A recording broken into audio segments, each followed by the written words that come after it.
Ok, bonjour les gars. Bonjour. Nous sommes aujourd'hui à Krendiabo, à la faveur bien sûr de votre album, notamment le Krendia. Zouglou Royal aujourd'hui va donc ouvrir officiellement ses portes très bientôt et donc à cette occasion, nous sommes aujourd'hui là pour échanger avec vous. Chacun de vous a une histoire. Chacun de vous a, je dirais, une histoire avec la musique. Et donc aujourd'hui, on va plus ou moins parler de l'histoire avec la musique. Comment aujourd'hui on est parti d'un groupe à un autre aujourd'hui, Zouglou Royal. Ce sera bien sûr dans cet entretien que nous aurons. Et avant ça, chacun de vous va se présenter. Comment vous êtes venu à la musique? Qu'est-ce qui vous a marqué le plus dans la musique au point aujourd'hui de vouloir faire carrière? Voici autant de questions que nous aurons l'occasion de décortiquer dans cet entretien. C'est bon les gars?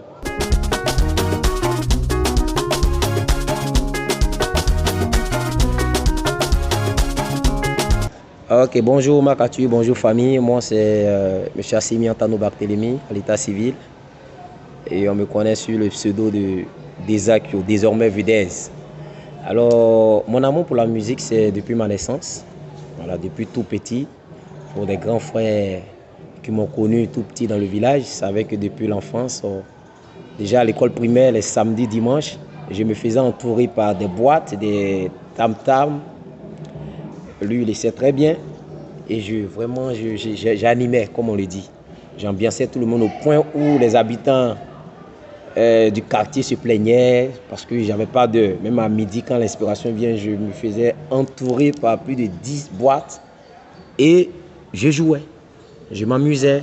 Les vieilles se plaignaient, d'autres venaient me donner peut-être des pièces pour m'encourager. En ce temps, il n'y avait pas peut-être assez de téléphones portables pour filmer ou pour mettre sur les réseaux sociaux. Donc c'est par là que c'est parti. Jusqu'à ce que, au collège, arrivé au collège en classe de, je crois, déjà 3e, on a décidé comme ça de former un groupe d'animation au village. Voilà. Parce que déjà, au CRICO, eux, ils étaient nos grands frères. Et on a essayé de se mettre ensemble pour former un groupe qu'on a nommé les Envahisseurs. Il y avait moi, au CRICO, Bazor et Héros. Et on faisait nos répétitions. On faisait les répétitions, on essayait d'écrire les tests un peu jusqu'à ce que on ait un grand frère qui nous a fait appel au niveau d'Abidjan pour faire une audition. Et après l'audition, il était question qu'on nous appelle. Et on n'a pas été appelé, mais on n'a pas été découragé. On a continué dans ça jusqu'à ce qu'on ait l'idée de chercher un producteur. Alors au CRICO, par contre, toi, tu as un parcours atypique. Notamment, tu étais grand footballeur. D'où le nom au CRICO, tout à l'heure tu auras l'occasion de développer. Alors comment s'est passée aujourd'hui la transition, la reconversion de footballeur à artiste-chanteur? À l'état civil, c'est Mikadio Ange Martial et mon nom d'artiste c'est au CRICO. Je suis venu à la musique. D'abord j'étais joueur, je peux dire, un grand footballeur, que tout le monde le sait très bien. Au village, on était petits, on jouait. Donc le nom au CRICO même vient d'abord du football. Parce que c'est mes amis qui m'ont surnommé au CRICO. Au CRICO, ça veut dire quoi? Je peux dire qu'en Agné, quand on dit au CRICO, c'est quelqu'un, quand il a le ballon, on ne peut pas prendre ça dans ses pieds, on ne peut pas l'arracher. On dit il dribble. Et Oko, c'est ça. C'est pour cela que mes amis m'ont surnommé au CRICO. Bon, je suis parti à Abidjan par rapport au football. J'ai fait le Stella. Après le Stella, je suis revenu à l'Edus d'Aboakso. Ça n'a pas marché. J'ai vu que, bon, quand tu veux faire quelque chose et puis il n'y a pas de soutien, ça ne peut pas marcher. Sinon, j'étais un grand joueur. Je n'ai pas eu de soutien, c'est tout. Alors, Héros, comment aussi tu es venu à la musique? Comment aujourd'hui tu te sens avec tes amis Zouglou Royal? Moi, à l'état civil, c'est Nguessan Koufieman. Mon nom d'artiste est Aérobase. Je suis venu à la musique depuis tout petit. Quand j'étais tout petit avec mes grands frères qui faisaient le royo, c'est bien facile. Voilà. Et un jour comme ça, je chantais à la maison. Il y a mon grand frère qui s'appelle, lui il est décédé, il s'appelle Antaro. Il est décédé. Et c'est là qu'il m'a confié Debayou. Et c'est là que Debayou m'a pris et dit, mon petit, tu chantes très bien. Je vais t'envoyer dans le groupe d'animation là. Et c'est dans ça c'est parti. Il y avait des grands frères qui nous ont dit, mais voilà, vous chantez bien, cherchez à contacter quelqu'un pour vous aider. C'est ainsi qu'on a entendu parler de Kassi Bente, du père Kassi Bente, père à son âme. Père à son âme. Et on a approché le papa pour lui dire, bon voilà, on a besoin qu'il nous aide. Et le vieux a dit comme ça qu'il n'y a pas de souci. Et qu'il a été approché aussi par deux autres de ses enfants qui sont des Krinjabo. Il s'agissait d'Asselamon et Peko. Ils étaient, je crois, Asselamon était chorégraphe. Il est toujours grand chorégraphe. Ils sont quittés à Abidjan, ils sont venus. Donc le vieux a demandé à ce qu'on se mette ensemble. Alors que si on se mettait ensemble, ça formait un groupe de 6 personnes. Or, en Zouglou, vraiment le minimum, c'est 4. Et le maximum, n'est-ce pas, c'est 4. Et mes gars sont venus, on a réfléchi ensemble. En ce moment, moi et Bazor, on continuait encore les études. Je crois qu'on était en 3e, on devait passer au 2e cycle. Et moi, étant le chef de groupe, j'ai dit comme ça que bon, comme le vieux a décidé de nous aider, on va laisser Aérobase et Okriko rejoindre les autres. Ça forme une famille, le temps que nous, on puisse terminer nos études. Si ça marche, c'est pour tout le monde. Et ensemble, on a décidé, on a accepté. C'est ainsi qu'ils sont partis et ils ont créé le groupe Enos Cardino. Voilà, Enos Cardino qui a vraiment fait son temps. Et on restait toujours en contact. On était toujours en contact jusqu'à ce que, je crois quelques années plus tard, je ne me souviens pas trop, il y a un petit souci et que le groupe a été disloqué, n'est-ce pas? Okriko m'a appelé, il a dit, bon voilà, ça n'a pas marché, on a fait ce qu'on pouvait, mais je pense qu'on va revenir, il va revenir pour qu'on puisse gérer les choses. C'est ainsi qu'il est revenu, on a été voir le même producteur, il ne sait pas ce qui s'est passé, mais il a accepté encore de nous garder. Et en ce moment, il faut dire les choses comme il se doit, parce que tout le monde connaît l'histoire. Aérobase est resté avec Asselamon, Okriko était avec moi. Et nous, on est rentré en studio. Le vieux nous a fait 10 titres encore, où on a fait 2 clips. On a fait 2 clips avec lui-même, Di Baba à l'intérieur. Et le clip devait sortir, l'album devait sortir. Et le malheur a frappé. Je crois que c'était en 2010. 2010, si j'ai bonne mémoire, que le malheur a frappé, le vieux nous a lâchés. Le 23 février, je crois bien, le vieux nous a lâchés. Et vraiment, on était abattus. L'album n'a pas pu sortir parce que là, Enos Cardino est cassé. Lui, il est revenu vers moi. L'autre est resté aussi avec Asselamon. Et donc, on s'est dit, bon, on va pas, puisque c'est un groupe que tout le monde a formé. Donc, on a pris Super Enos Cardino. L'album n'a pas pu sortir, le vieux est décidé. On est resté là à tâtonner. Et je crois quelques temps après, Aérobase aussi. Tu sais, tout ce que Dieu fait, bon, la base, c'est la base. Lui aussi, l'autre côté, ça n'a pas marché. On ne sait pas ce qui s'est passé. Il dit, bon, les gars, je vous rejoins. Il est revenu et on a commencé à faire notre bon nombre de chemins.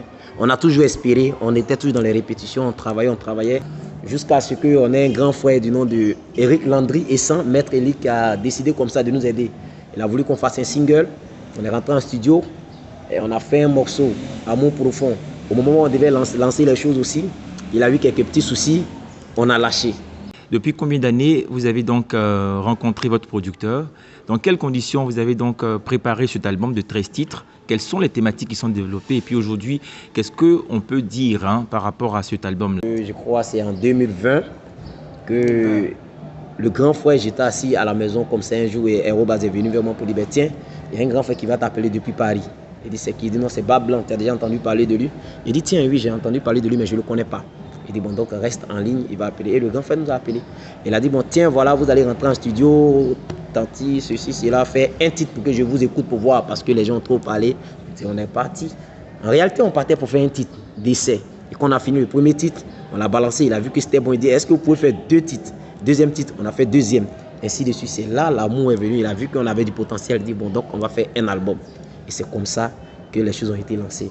Et après réflexion, le grand frère Bab Blanche, le producteur de l'autre côté là-bas, a réfléchi avec son staff. Ils ont trouvé qu'on devait changer de nom.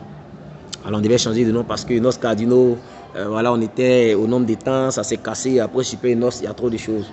Et comme on vient du royaume de Krinjabo, ensemble, ils ont décidé, on a cherché et on a trouvé Zouglou Royal.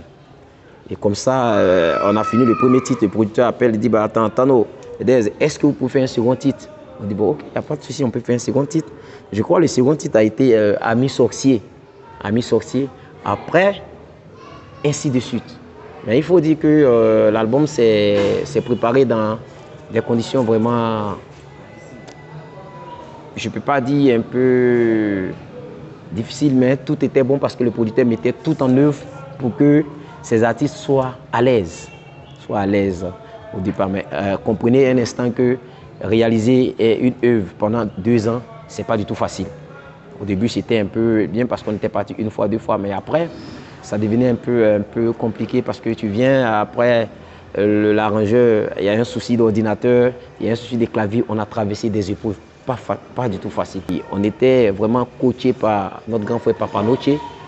Voilà, Papa Noche, Bernard Amicha, qui était notre directeur artistique. Beaucoup de personnes le connaissent. Lui aussi, c'est un artiste, un scénariste. Voilà. Et vraiment, il nous a porté main forte. Il a été là au moment où il le fallait.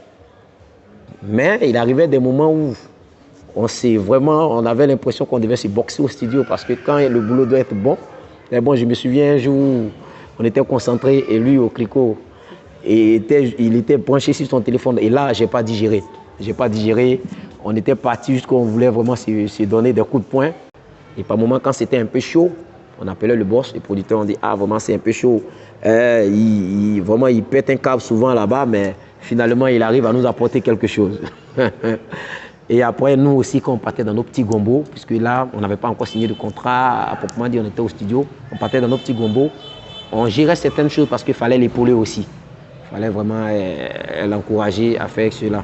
C'est dans ça qu'on était et on a pu finir les 12 titres. Les 12 titres. Et il faut dire que le producteur, vraiment, il est engagé parce que même le titre de l'album, c'est lui qui l'a trouvé. Voilà, c'est lui qui l'a trouvé. Il était ce monsieur-là même qui était à fond dans la chose. Même les tests, les 13 titres, pardon, il était à fond. Quand tu finissais un test comme ça, il veut voir le test, il veut lire. Il dit, bon, allez, tiens, envoyez-moi. Il écoute. Après, il va vous appeler pour dire, bon, là, c'est pour ça, là, c'est ça. En tout cas, vraiment, c'est avec un monsieur, on ne sait pas là, c'est le travail, sûrement, il aime le travail. Et jusqu'à ce qu'arrivé un certain moment où ça n'a pas été du tout facile pour nous, où j'avais perdu ma grande sœur. Et là, on a replié. Après, pour se retrouver en studio, ce n'était pas du tout facile. Parce que l'esprit était vraiment... J'étais un peu abattu parce que c'est celle-là même aussi qui m'encourageait dans tout ce que je faisais, vraiment dans ma musique. Et après, quand on s'est ressaisi encore, le Papa Noche, le directeur artistique aussi, a perdu son petit frère. Ça bloquait encore les choses. Il fallait finir l'enterrement, les funérailles. Et quand on a fini, on revenait. Le clavier de l'arrangeur, l'ordinateur aussi a pris un coup. Il fallait envoyer, je crois, au Ghana pour le réparer. Il fallait trouver encore d'autres choses. Donc, on a été vraiment... Nous, on appelait ça souvent les attaques. Parce que tu vois, tu es en pleine inspiration et puis, paf, telle chose. Souvent, on arrive au studio, même tu portes le casque, tu ne peux pas chanter, tu es grippé. Mais on mettait en prière, ainsi de suite, un peu, et on a pu arriver là. On a besoin de soutien de tout le Sud Comoé. C'est-à-dire que c'est vous qui devez nous propulser. Si vous nous adoptez, je crois que Abidjan va nous recevoir facilement. Voilà. Les autres sont partis de leur région, je ne citerai pas. Il y a beaucoup d'artistes qui sont partis de leur région et aujourd'hui, ils sont des stars à l'international, un peu partout. Donc vraiment, population du Sud Comoé, jeunesse du Sud Comoé, très chers fans, nous sommes là pour vous. Nous avons fait notre part, nous avons réalisé cette œuvre pendant 2 ans. Le producteur est en train de faire sa part. Mais sans le public, sans nos fans, nous ne pouvons pas y arriver, franchement. Donc vraiment, on ne peut pas faire cette interview sans dire un grand merci à l'homme de cœur, Barbe Blanche. Monsieur Nyangbo Hein Frédéric dit Barbe Blanche. Vraiment, ce monsieur, on dira tout, on fera tout, mais il restera gravé là. Parce que c'est grâce à lui qu'aujourd'hui Zouglou Royal est né. Alors les gars, on finit avec exclusivement l'une des chansons de l'album. Ah ouais, y'a Dieu dedans. Ah ouais, y'a Dieu dedans. Ah ouais. Mon Zouglou Royal, y'a Dieu dedans. Ah ouais, y'a Dieu dedans. Ah ouais. Mon Zouglou Royal, y'a Dieu dedans. Ah ouais. Ah ouais, y'a Dieu dedans. Ah ouais, y'a Dieu dedans. Ah ouais. Y'a Makatui, y'a Dieu dedans. Ah ouais, y'a Dieu dedans. Y'a Asuba Vekal, y'a Dieu dedans. Ah ouais. Nous on vient du royaume Krenjabo, Krenjabo du Sud Comoé. Là-bas dans notre région, nous on gazait sous les cafés cacaoyers. On rêvait un jour de chanter comme Magic System, espoir demi, Petit Denio. Y'a Dieu dedans. Ah ouais, y'a Dieu dedans. Ah ouais. On vous invite le 10 septembre. Ah ouais, y a Dieu dedans. Oh. Ah ouais, si tu restes chez toi à la maison. Oh. Ah ouais. Ah oui, tu as raté la fête. Oh. Ah ouais. Parce que ce qui va se passer là, Ah ouais. on ne doit pas venir t'expliquer. Ah ouais, y a Dieu dedans. Oh. Ah ouais. Assouba 24 était bien sûr à la réalisation. Votre serviteur MacArthur pour l'entretien avec le Zouglou Royal. J'espère que vous serez tous des nôtres le 10 septembre pour la sortie de l'album. Parce que ici, c'est pas là-bas et là-bas, c'est pas ici. Et nous sommes bien sûr Zouglou royalement heureux. Zouglou Royal. Il y a Dieu dedans. Zouglou Royal. Il y a Dieu dedans. Merci.